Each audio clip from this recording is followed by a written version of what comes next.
Había entrado a casa solo un momento para buscar una toalla, cuando el grito de mi hijo Mateo atravesó el aire cálido de la tarde. Mi corazón dio un vuelco y dejé caer todo, corriendo descalza sobre las baldosas de la cocina.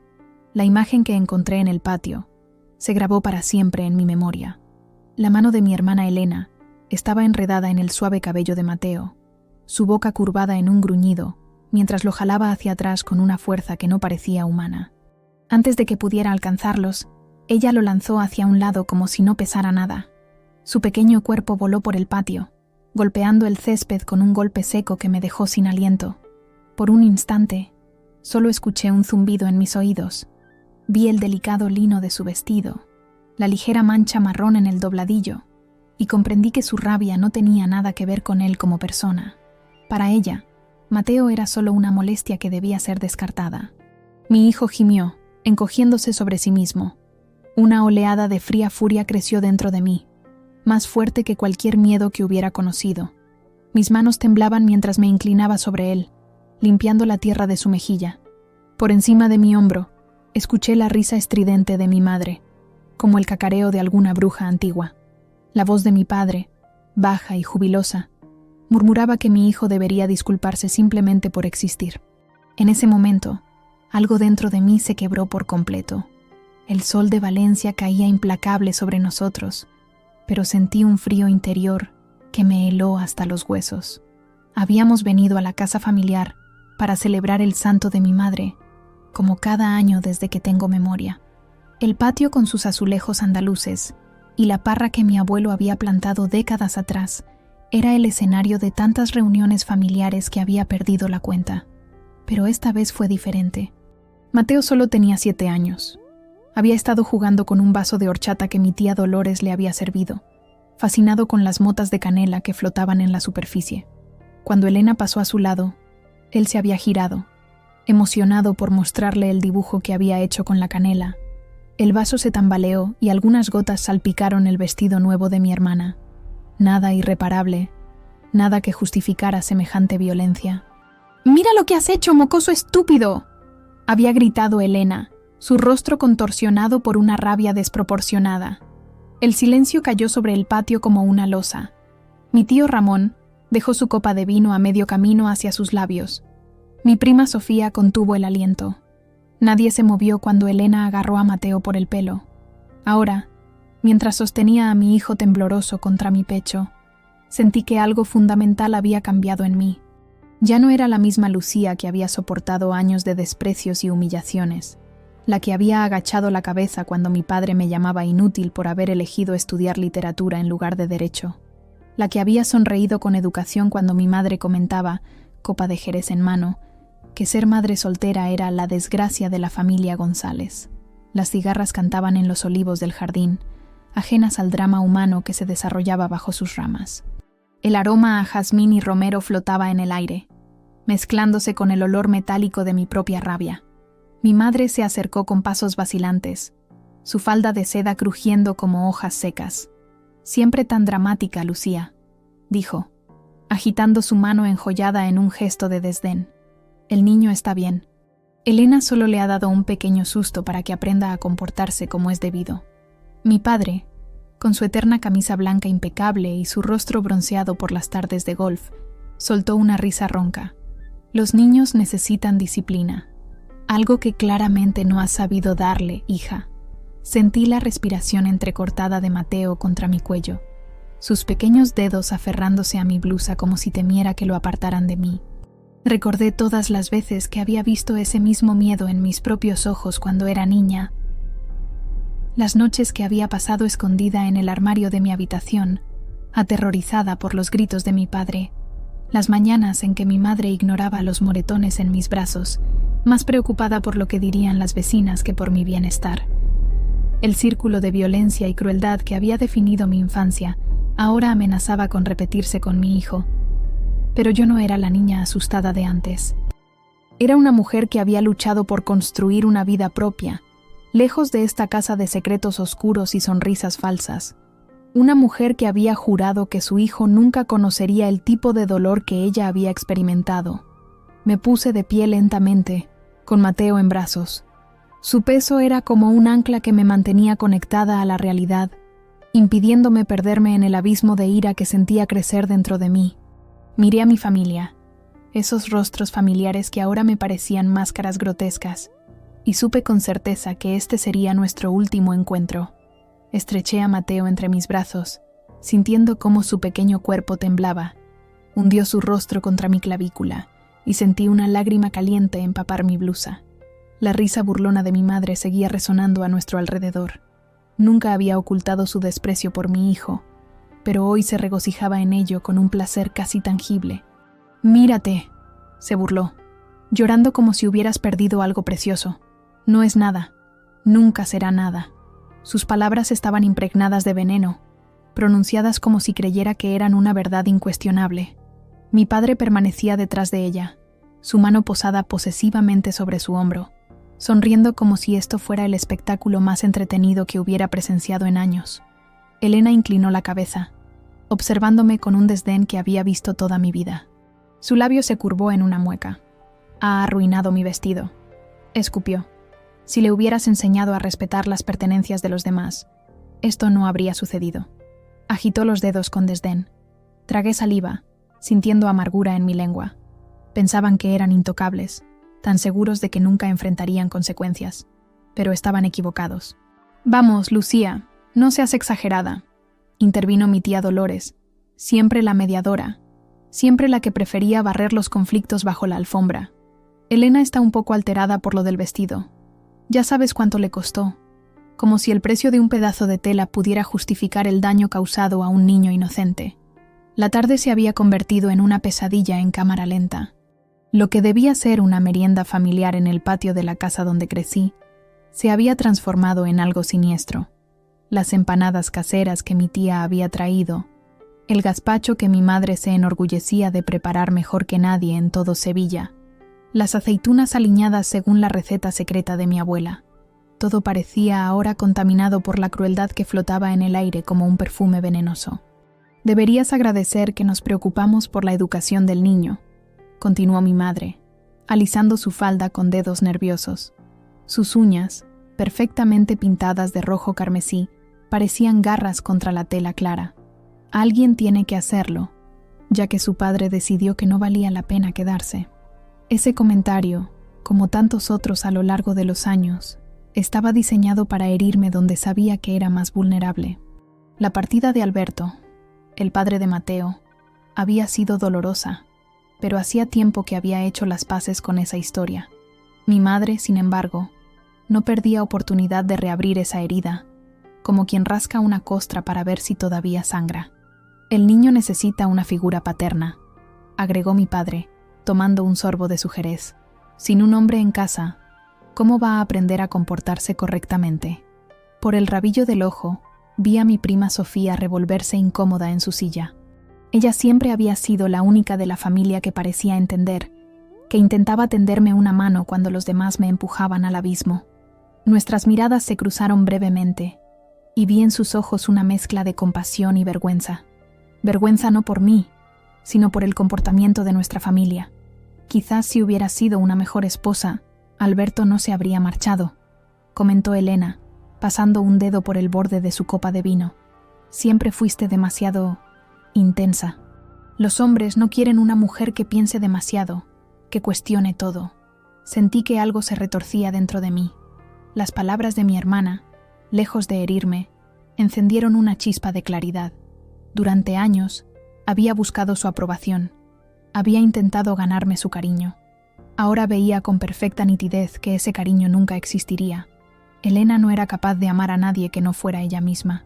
«¿Sabes qué, Elena?», dije, sorprendiéndome a mí misma con la calma de mi voz. «Alberto se fue porque descubrió que no era el tipo de hombre que yo necesitaba. Y yo descubrí que prefiero estar sola que mal acompañada». Un silencio tenso cayó sobre el patio. Mi madre abrió la boca, probablemente para lanzar otro dardo envenenado, pero la interrumpí. «Durante años he venido a estas reuniones esperando, no sé qué, aceptación, comprensión. Pensaba que si seguía intentándolo, algún día me vería como la hija que siempre quisiste. Pero hoy me doy cuenta de que eso nunca sucederá». Mateo se movió en mis brazos. levantando su rostro para mirarme. Sus ojos, tan parecidos a los míos, estaban rojos e hinchados, pero había algo más en ellos. Confianza. Confianza en que yo lo protegería, en que no permitiría que le hicieran daño. Lucía, siempre tan dramática, suspiró mi madre, intercambiando miradas cómplices con mi padre. ¿Ves por qué el niño es como es? Ha heredado tu tendencia al melodrama. Mi padre soltó una risa seca. En mis tiempos, los niños sabían comportarse, un buen correctivo, y aprendían la lección. Sentí un escalofrío al recordar lo que para él significaba un correctivo. El cinturón de cuero que guardaba en el primer cajón de su cómoda, las marcas que dejaba en mi espalda cuando consideraba que mi comportamiento no era apropiado para una señorita. Creo que es hora de que nos vayamos, dije, ajustando a Mateo en mis brazos. No seas ridícula, espetó mi madre. Apenas hemos empezado la merienda. Tu tía ha traído tarta de Santiago, la favorita de Mateo. Era cierto. A Mateo le encantaba esa tarta de almendras espolvoreada con azúcar glass. En cualquier otra circunstancia, sus ojos se habrían iluminado ante la mención de su postre favorito. Pero ahora permanecía quieto, su cuerpo tenso contra el mío. No nos quedaremos donde no somos bienvenidos, respondí, dando un paso hacia la puerta que conducía al interior de la casa. Si sales por esa puerta, dijo mi padre, su voz baja y amenazante, no te molestes en volver. Ya estoy harto de tus berrinches y tu ingratitud. Me detuve, no por miedo, sino porque quería grabar ese momento en mi memoria, el rostro enrojecido de mi padre, los labios apretados de mi madre, la expresión satisfecha de Elena. Quería recordar exactamente por qué estaba a punto de hacer lo que iba a hacer. No te preocupes, respondí con una sonrisa que no alcanzó mis ojos. No tengo intención de volver, pero antes de irme, hay algo que debo hacer. Llevé a Mateo dentro de la casa, acunándolo contra mi corazón, y lo deposité suavemente en el antiguo sofá de terciopelo verde que dominaba el salón. Se aferró a mi mano, con los ojos abiertos y húmedos por la confusión. Presioné mis labios contra su frente, prometiéndole silenciosamente que nadie volvería a hacerle daño de esa manera. Mi pulso latía en mis sienes, constante y frío. Sabía que solo tenía minutos antes de que me siguieran. Mi madre ansiosa por regañarme, mi hermana quizás para regodearse en mi supuesta humillación, pero ya no sentía miedo de ellos. Sentía algo más profundo, una certeza tranquila de que pagarían por cada moretón, cada insulto, cada palabra de odio que habían vertido sobre nosotros. Me levanté lentamente y caminé hacia el viejo armario junto a la chimenea. La risa de mi padre se filtraba a través de la puerta mosquitera, despreocupada y hueca. Metí la mano dentro y saqué la pequeña caja de madera que había escondido allí años atrás. Mis manos estaban firmes ahora, como guiadas por un propósito para el que había nacido. «Mamá», susurró Mateo desde el sofá. «¿Estás enfadada?» Me volví hacia él, conmovida por la preocupación en su voz, siempre pendiente de mis sentimientos, incluso cuando era él quien había sido lastimado, tan diferente a la familia en la que yo había crecido. «No contigo, mi amor», respondí, sentándome a su lado por un momento. «Nunca contigo». Pasé mis dedos por su cabello oscuro, exactamente del mismo tono que el mío. La gente siempre comentaba cuánto se parecía a mí, y yo siempre sentía una mezcla de orgullo y temor ante esa observación. Orgullo porque era lo mejor que había hecho en mi vida. Temor porque no quería que heredara las heridas que yo llevaba dentro. «¿Nos vamos a ir ya?», preguntó, mirando hacia la puerta con aprensión. «Pronto», prometí, «pero antes debo hacer algo importante. Algo que debería haber hecho hace mucho tiempo».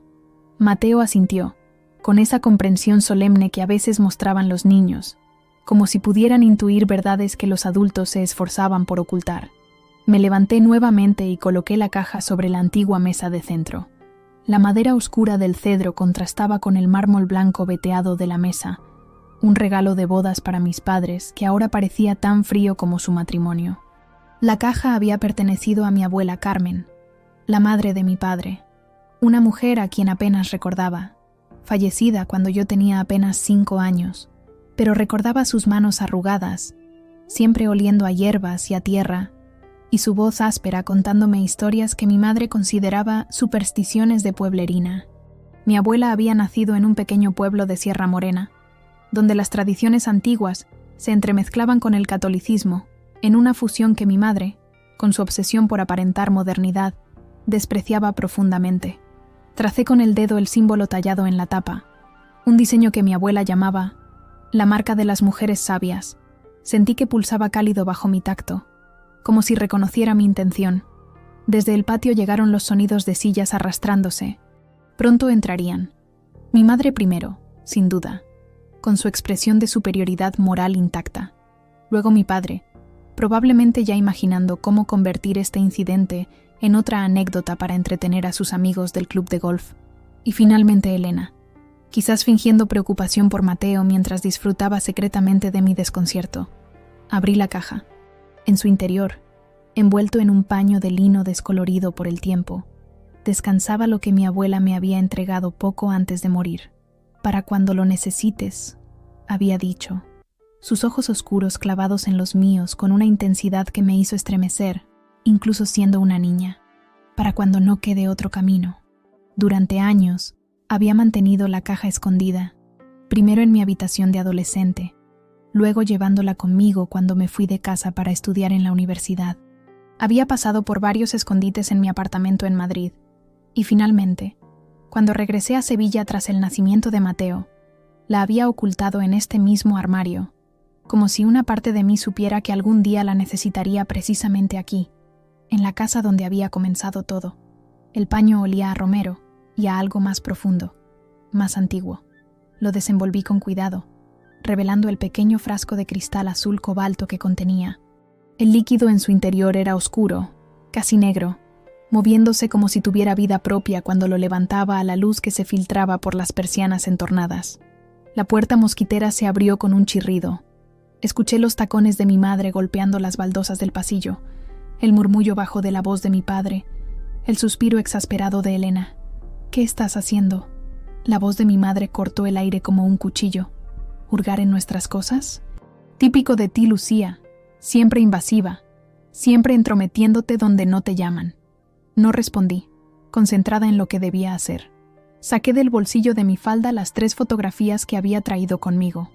Una de cada uno de ellos. Fotografías que había recortado de álbumes familiares durante mi última visita, presintiendo quizás que este momento llegaría. «¿Me estás escuchando?», insistió mi madre, avanzando hacia mí con pasos rápidos. «Siempre igual, viviendo en tu propio mundo, ignorando las normas básicas de convivencia». Mi padre entró tras ella, con las manos en los bolsillos de su pantalón de lino, su expresión entre divertida y condescendiente. «Déjala, Carmela. Ya sabes cómo es. Seguramente está planeando alguna de sus dramatizaciones». Elena fue la última en entrar, frotándose todavía la mancha en su vestido como si fuera la prueba irrefutable de su victimización. Sus ojos se estrecharon al ver la caja sobre la mesa. «¿Qué es eso?», preguntó, su voz teñida de sospecha. «¿Qué estás tramando?». Por primera vez, levanté la mirada hacia ellos. Los estudié uno por uno, como si los viera claramente por primera vez. Los rasgos familiares que una vez había buscado en el espejo, esperando encontrar algo de mí misma en ellos. Ahora solo veía a 3 extraños, unidos a mí por la sangre, pero separados por un abismo de crueldad e indiferencia. «Estoy haciendo lo que debería haber hecho hace mucho tiempo», respondí con una calma que no sabía que poseía. «Estoy protegiendo a mi hijo, y a mí misma». Mi madre soltó una risa aguda, pero había un destello de inquietud en sus ojos. Algo en mi voz, en mi postura, la había alertado de que algo era diferente esta vez. «No seas ridícula», dijo, aunque con menos convicción. «Nadie está amenazando a tu hijo». Elena solo le dio un pequeño correctivo, algo que tú deberías hacer más a menudo. Coloqué las 3 fotografías en un triángulo sobre la mesa. Destapé el frasco con un movimiento suave. El aroma que emanó de él llenó la habitación.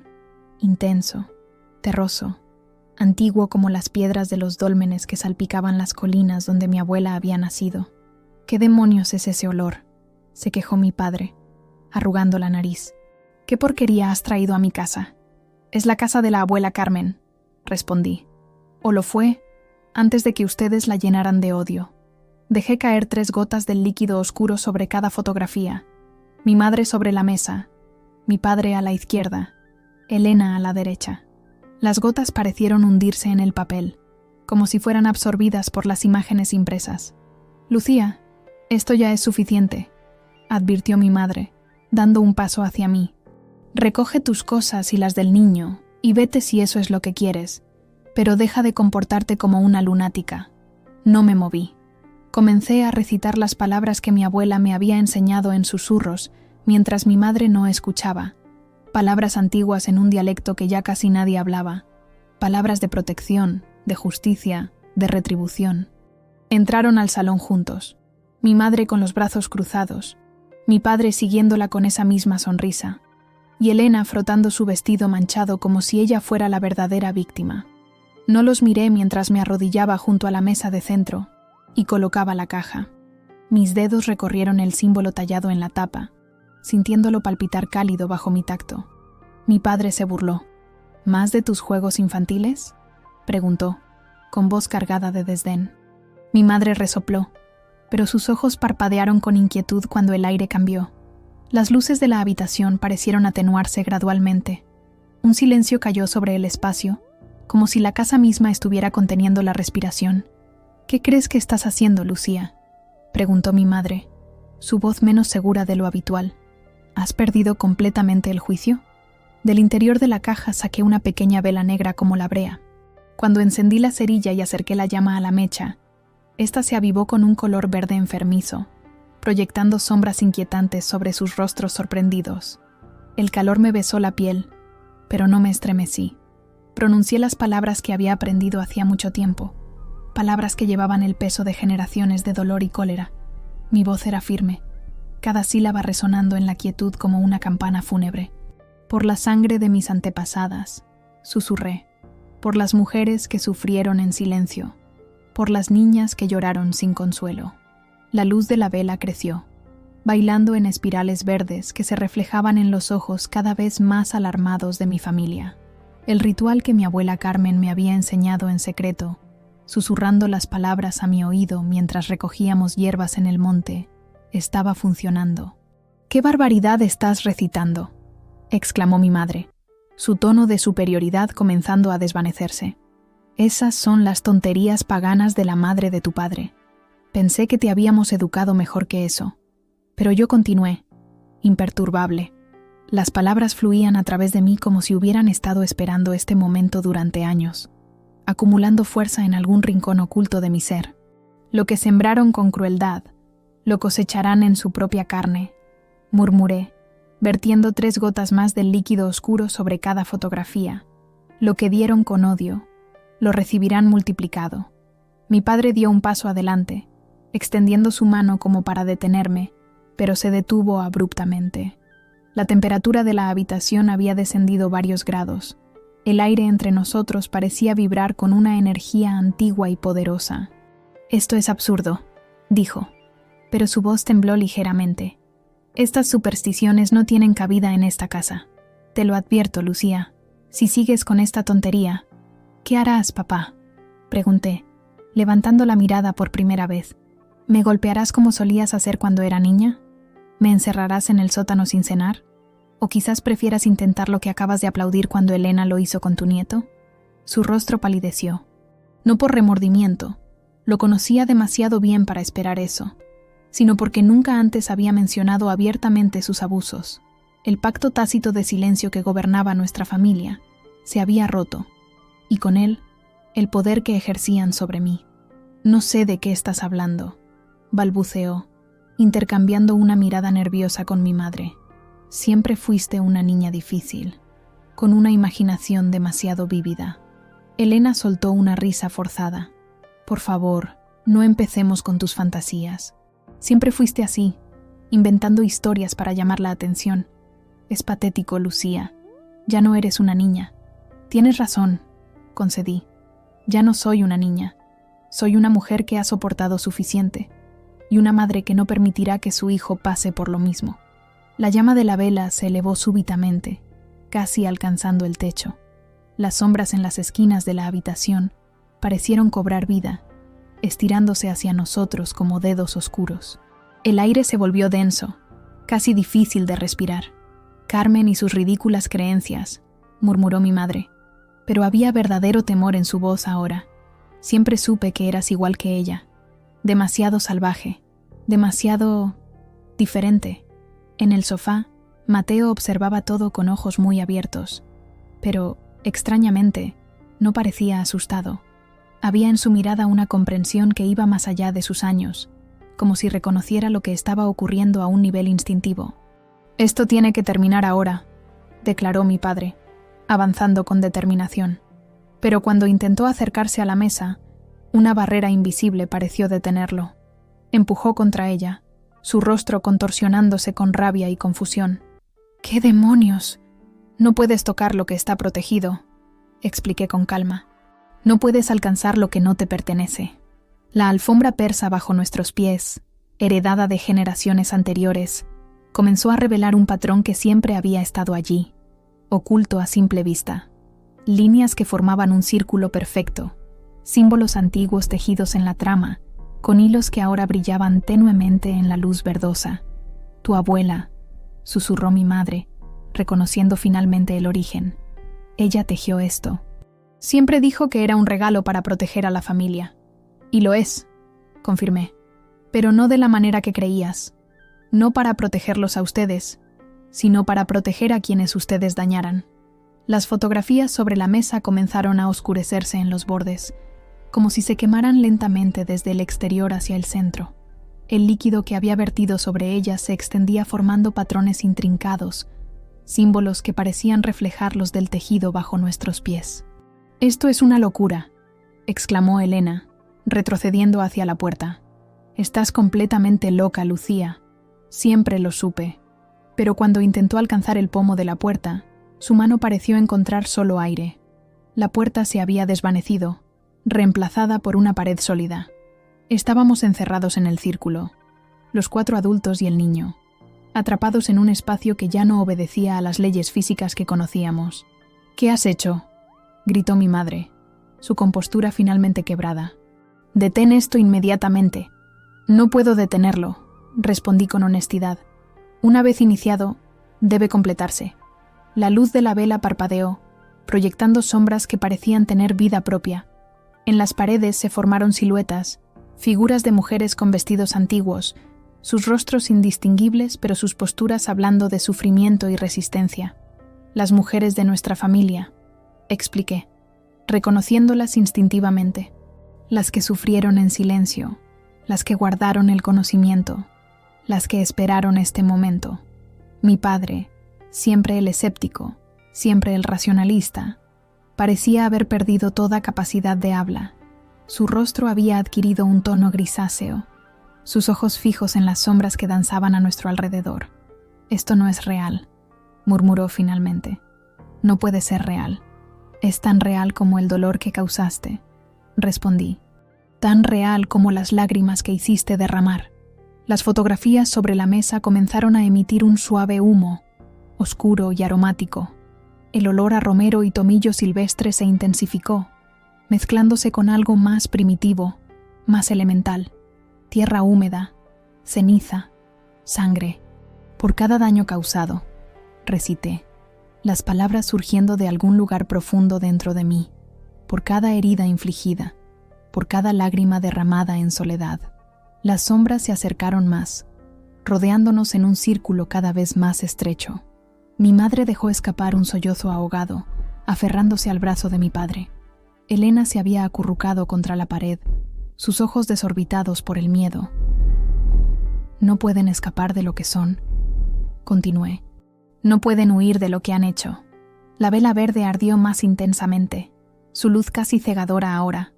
Las fotografías sobre la mesa se consumían lentamente, el humo formando espirales hipnóticas que se elevaban hacia el techo. «Abuela», llamé suavemente, sintiendo su presencia más fuerte que nunca. «Guíame». Y entonces, como si hubiera estado esperando ser invocada, sentí una mano invisible posarse sobre mi hombro. Una voz, áspera y cálida como la recordaba, susurró en mi oído palabras que solo yo podía escuchar. Palabras de poder, palabras de cambio, palabras de justicia largamente demorada. Al principio, rieron. Mi padre fuerte y despectivo. mi madre estridente con falsa valentía. Pero a medida que las sombras crecían y presionaban a su alrededor, la diversión se desvaneció de sus ojos. Elena dio un paso atrás, agarrándose la garganta como si no pudiera respirar. El fuego verde de la vela bailaba más alto, iluminando cada línea de odio grabada en sus rostros. No sentí piedad. Mi voz no vaciló mientras pronunciaba sus nombres, atándolos al círculo grabado bajo la alfombra. Sus protestas se transformaron en chillidos cuando las sombras se acumularon alrededor de sus pies, trepando por sus cuerpos en espirales de oscuridad. El rostro de mi madre se retorció en pánico, sus uñas arañando ataduras invisibles. Mi padre intentó alcanzarme, pero su mano encontró solo aire frío. Cuando Elena finalmente comenzó a gritar, agudo y quebradizo, ya no segura de su poder, la miré a los ojos. «Recordarás esto», dije suavemente, «cada momento de agonía que nos causaste, y sufrirás por ello». La vela ardió con más intensidad, y el aire tembló como algo vivo. «¿Qué está pasando?», jadeó mi madre, su rostro contraído en una mueca de terror. Sus ojos, esos ojos que tantas veces me habían mirado con desprecio, ahora estaban desorbitados, suplicantes. «¿Qué nos estás haciendo?». Las fotografías sobre la mesa ya casi se habían consumido por completo, dejando solo cenizas que formaban patrones extraños, como constelaciones de estrellas en un cielo nocturno. El humo que emanaba de ellas se había vuelto más espeso, envolviéndonos en una niebla verdosa que olía a tierra recién removida y a hierbas silvestres. «No les estoy haciendo nada», respondí con calma. «Son sus propias acciones las que los juzgan ahora, sus propias crueldades las que regresan a ustedes». Mi padre, siempre orgulloso, siempre dominante, se había encogido visiblemente. Su piel parecía haber envejecido décadas en minutos, surcada por arrugas profundas que no estaban allí antes. Sus manos, esas manos que tantas veces me habían golpeado, temblaban incontrolablemente. «Esto es una alucinación», murmuró, más para convencerse a sí mismo que para los demás. «Algo en el vino, alguna droga que has puesto en la comida. ¿Es más fácil creer eso que aceptar la verdad?», pregunté. «¿Es más fácil pensar que te estoy envenenando que reconocer que estás cosechando lo que sembraste?». Las sombras que nos rodeaban habían adquirido formas más definidas. Ya no eran meras siluetas, sino figuras con rasgos reconocibles. Mujeres de todas las edades, algunas vestidas con ropas de épocas pasadas, otras con atuendos más modernos. Todas llevaban en sus rostros las marcas del sufrimiento y ahora de la justicia pendiente. «Tu abuela», susurró mi madre, señalando con un dedo tembloroso a una de las figuras. «Y tu bisabuela Dolores. ¿Y esa es Encarnación? La tía de tu padre que murió antes de que tú nacieras». Las reconocía, no porque las hubiera visto antes, sino porque llevaba su sangre en mis venas, su dolor en mi historia. Las mujeres de mi familia, silenciadas durante generaciones, ahora presentes para presenciar este momento de ajuste de cuentas. «Han estado esperando», confirmé, esperando que alguien rompiera el ciclo, esperando que alguien dijera «basta». Elena, que había estado apoyada contra la pared, intentando fundirse con ella para escapar, dejó escapar un sollozo quebrado. Su hermoso rostro, siempre tan cuidadosamente compuesto, estaba ahora distorsionado por el miedo y algo más. ¿Culpabilidad? Yo no sabía, balbuceó. No entendía lo que estaba haciendo. El niño, tu hijo, yo solo que Elena, pregunté, sin alzar la voz. ¿Solo querías hacerle daño porque podías? ¿Porque te sentías poderosa lastimando a alguien más pequeño e indefenso? ¿Porque así es como te enseñaron que se trata a los demás? Ella no respondió, pero su mirada se desvió hacia nuestros padres. Por primera vez en su vida, parecía estar viendo la verdad, que ella también había sido moldeada por su crueldad, convertida en un espejo de su desprecio. La temperatura en la habitación continuaba descendiendo. Podía ver el vaho de nuestras respiraciones en el aire, formando pequeñas nubes que se disipaban rápidamente. El fuego de la vela, sin embargo, no parecía haberse afectado por el frío. Ardía con la misma intensidad verdosa, proyectando sombras que danzaban por las paredes como en una macabra representación teatral. «Te lo advierto, Lucía», amenazó mi padre, en un último intento de recuperar el control. «Si no detienes esta locura ahora mismo, Las consecuencias serán... No terminó la frase. Sus palabras se cortaron abruptamente cuando las sombras se abalanzaron sobre él, envolviéndolo como un manto oscuro. No lo tocaban físicamente, pero pude ver cómo sus ojos se abrían con horror ante lo que estaba presenciando. Fuera lo que fuese lo que las sombras le estaban mostrando, era algo que lo había dejado sin palabras. Mi madre no corrió mejor suerte. Las sombras la rodearon también, susurrando palabras que solo ella podía escuchar. Sus manos se elevaron como queriendo taparse los oídos, pero parecía incapaz de moverse. «Paren», suplicó con voz quebrada. «Por favor, paren». «¿Es eso lo que yo decía cuando me encerrabas en el armario durante horas?», pregunté suavemente. «¿Es lo que pedía cuando me obligabas a arrodillarme sobre granos de arroz mientras recitaba oraciones de penitencia por pecados que nunca cometí?» Las lágrimas corrían libremente por su rostro ahora, dejando surcos en su maquillaje perfecto, pero no sentí la satisfacción que había esperado. Solo una extraña calma, una sensación de que algo que había estado torcido durante demasiado tiempo finalmente se estaba enderezando. Elena fue la última en ser envuelta por las sombras. A diferencia de mis padres, ella no gritó ni suplicó. Se quedó muy quieta, como aceptando lo inevitable. Cuando las sombras la alcanzaron, cerró los ojos y dejó escapar un largo suspiro, como si parte de ella hubiera estado esperando este momento. Las cenizas de las fotografías sobre la mesa comenzaron a moverse, formando nuevos patrones. Ya no representaban a mis padres y hermana como eran, sino como habían sido. Mi padre, un niño asustado bajo la mirada severa de su propio padre.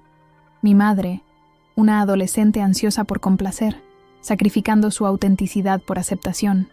Elena, una niña pequeña observando y aprendiendo que el poder consistía en hacer daño antes de que te lo hicieran a ti. Comprendí entonces que el ritual no buscaba venganza, sino verdad, no castigo, sino comprensión. Las sombras no estaban atormentándolos con horrores imaginarios, sino mostrándoles la realidad de lo que habían hecho, y más importante aún, por qué lo habían hecho. «Están viendo lo que necesitan ver», murmuró una voz a mi lado. Me giré para encontrar a mi abuela Carmen, no como una sombra, sino casi sólida, sus ojos oscuros brillantes de sabiduría. Están enfrentando sus propios demonios. ¿Cambiarán?, pregunté. Mi voz apenas un susurro. Mi abuela sonrió tristemente. Algunos lo harán, otros no podrán, pero esa ya no es tu carga, niña mía. Tu responsabilidad es con tu hijo y contigo misma. Miré hacia el sofá donde Mateo seguía sentado, observando todo con una serenidad sorprendente. No parecía asustado, sino curiosamente en paz, como si entendiera que lo que estaba presenciando era necesario. La vela comenzó a disminuir su intensidad, su luz verde volviéndose más suave, menos amenazante. Las sombras que envolvían a mi familia se fueron haciendo más tenues, retirándose gradualmente hacia las esquinas de la habitación. Uno a uno, mis padres y mi hermana fueron liberados de lo que fuera que estaban experimentando. Cayeron de rodillas, jadeando como si hubieran corrido kilómetros, sus rostros pálidos y sudorosos.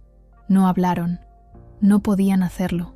Simplemente me miraron con ojos nuevos, ojos que habían visto algo que los había cambiado fundamentalmente. «No soy como ustedes», dije finalmente, rompiendo el silencio. «Y mi hijo tampoco lo será. El ciclo termina aquí». Me acerqué a la vela, que ahora ardía con una llama normal, de un amarillo cálido. La sostuve entre mis manos, sintiendo su calor pero sin quemarme. Por la sangre de mis antepasadas, recité una última vez. Por el futuro de mi hijo, por la paz de mi alma, este pacto queda sellado. Soplé suavemente y la vela se apagó. El humo ascendió en una columna perfecta hacia el techo, donde se disipó como si nunca hubiera existido. Las sombras se retiraron completamente, dejando la habitación iluminada solo por la luz natural que entraba por las ventanas. La alfombra bajo nuestros pies volvió a su aspecto normal, los patrones místicos ocultos nuevamente entre sus tramas. La caja sobre la mesa se cerró sola, el símbolo en su tapa brillando por un instante antes de volver a ser simple madera tallada. Me volví hacia Mateo y extendí mi mano. «Vamos, cariño, es hora de irnos a casa». Él asintió, tomando mi mano sin vacilar. Juntos, caminamos hacia la puerta, que ahora volvía a estar allí, abierta hacia el pasillo que conducía a la salida. Ninguno de los tres intentó detenernos. Permanecieron arrodillados en el suelo, incapaces de moverse o hablar, atrapados aún en las revelaciones que habían recibido. Sabía, mientras cruzaba el umbral, que algunos vínculos se habían roto para siempre, mientras que otros, quizás, algún día, podrían ser reparados, pero esa ya no era mi preocupación. Cuando la vela por fin se apagó, la habitación quedó en silencio. Las sombras retrocedieron, deslizándose de nuevo hacia las grietas del suelo como si nunca hubieran existido. Mi familia se desplomó de rodillas, con los rostros cenicientos, las bocas abiertas en un horror mudo. Fuera lo que fuese lo que habían visto en esa oscuridad, había roto algo esencial dentro de ellos. Mateo se movió en el sofá. Me acerqué a él y lo tomé en mis brazos. Sus ojos aún estaban enrojecidos por el llanto, pero su respiración era tranquila. Presioné mi mejilla contra su pelo, respirando el aroma a seguridad. Había hecho lo que debía hacer. Nunca más volverían a levantar una mano contra él. Me giré hacia los tres, sus ojos abiertos y vacíos. «Si alguna vez vuelven a tocar a mi hijo», susurré, «rogarán por la misericordia que nunca mostraron». Nadie me respondió. Habían aprendido, por fin, que no todos los monstruos nacen. Algunos se hacen, una cicatriz, una herida a la vez, y nunca más volvería a tenerles miedo. Los rayos del sol de la tarde se filtraban por las persianas entornadas, creando patrones dorados sobre las baldosas del suelo.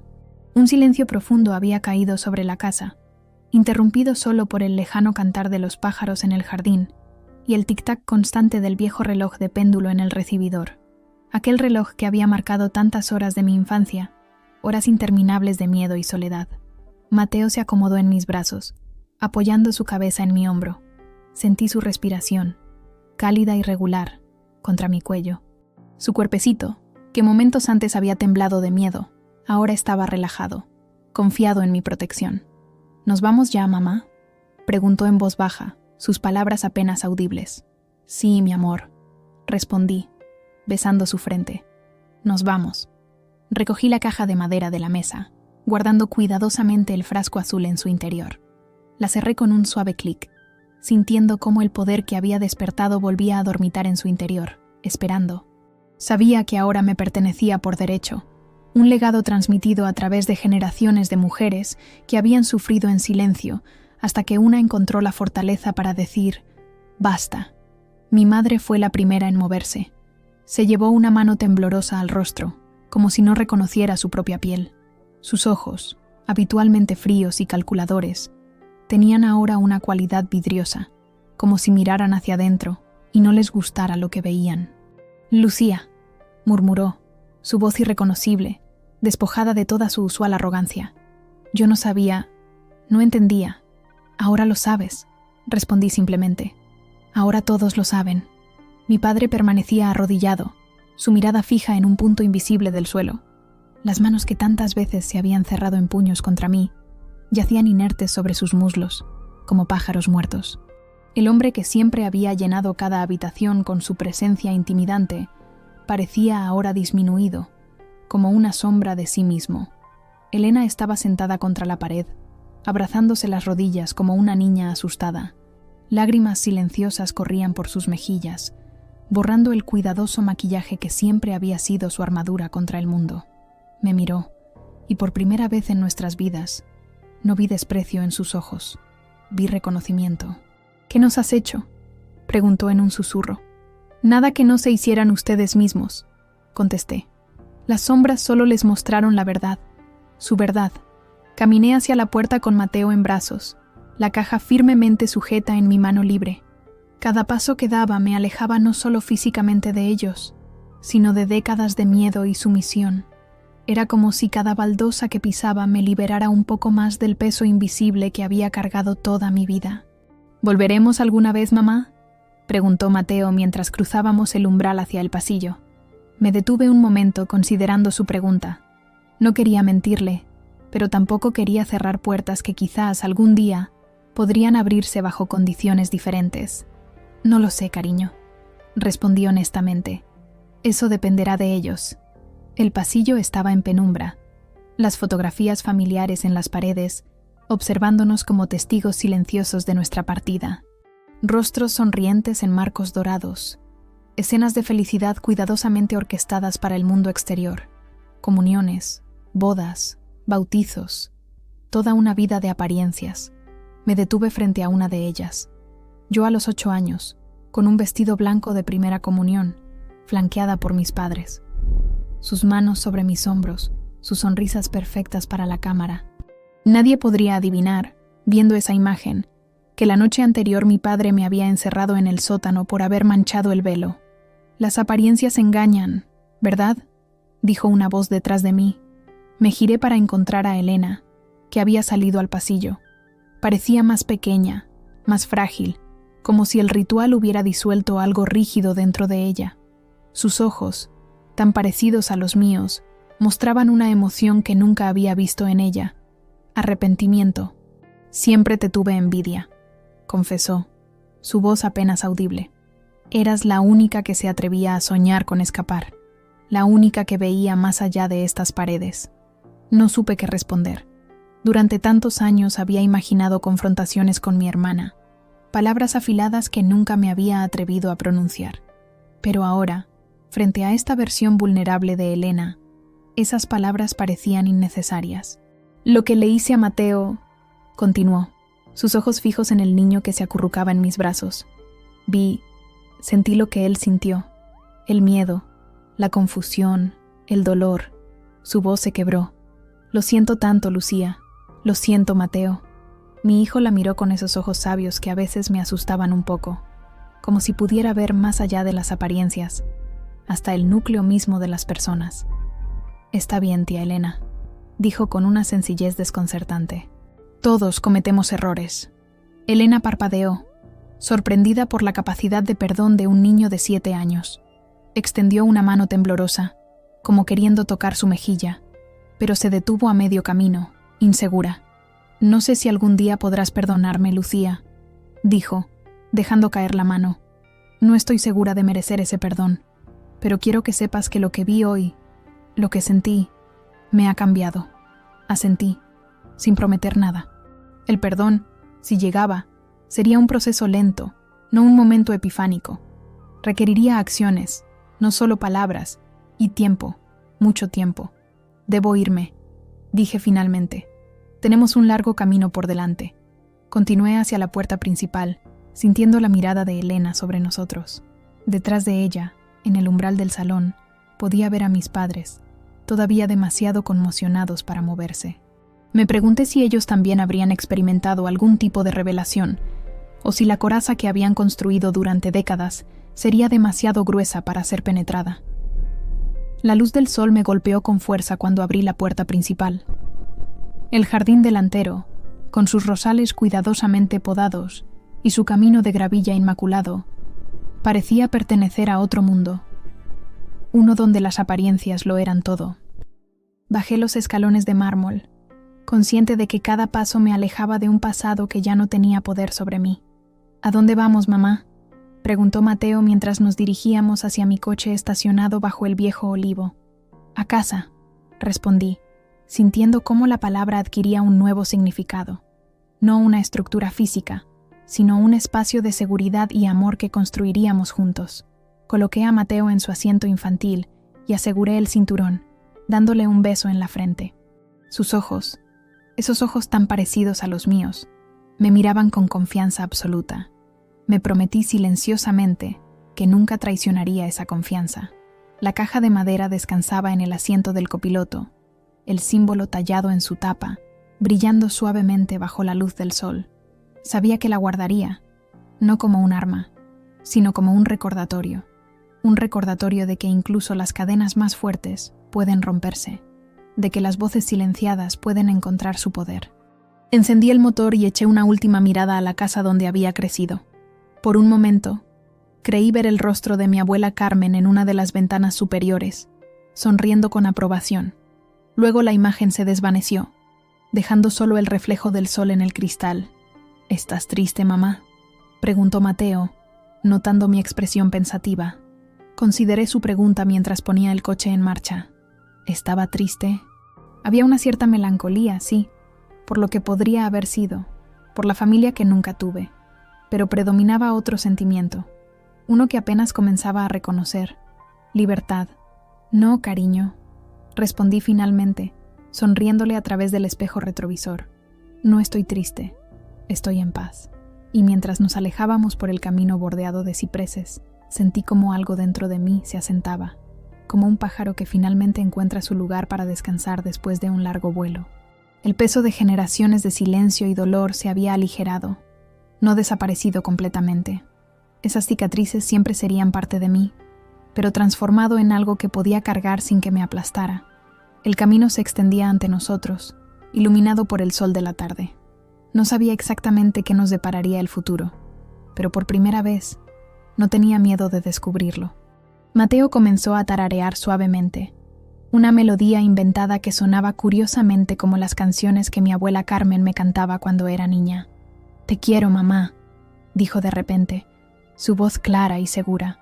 «Yo también te quiero, mi vida», respondí, sintiendo cómo las palabras resonaban con una verdad absoluta, más que a nada en el mundo. Y así, con el sol a nuestras espaldas y el futuro abierto ante nosotros, dejamos atrás la casa de mis pesadillas, sabiendo que cualquier lugar donde estuviéramos juntos sería nuestro verdadero hogar.